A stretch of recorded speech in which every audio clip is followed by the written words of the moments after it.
विशाल मस्के नावाचा हा व्यक्ती होता, मुकुंदवाडी भागात राहणारा आहे. त्याच्यावर एक ऑलरेडी गुन्हा दाखल आहे. त्याच्यावर कारवाई सुरू आहे. परंतु त्याच्या मनात काही राग असेल किंवा काही अन्य काही असेल तर त्यांनी येऊन पोलीस आयुक्त कार्यालयामध्ये गाडीची तोडफोड आणि दाराची तोडफोड केलेली आहे. त्याला ताब्यात घेतलेलं आहे. प्रथमदर्शनी थोडा तो मेंटली डिस्टर्ब वाटत आहे, मानसिक व्याधीग्रस्त वाटत आहे. पुढील कायदेशीर कारवाई आम्ही करीत आहोत. नेमकंसं कारण काय होतं?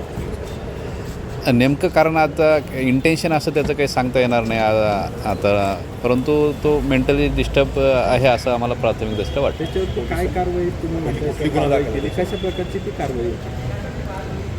अगोदर एक गुन्हा दाखल आहे त्याच्यावर मुकुंदवाडी पोलीस स्टेशनमध्ये.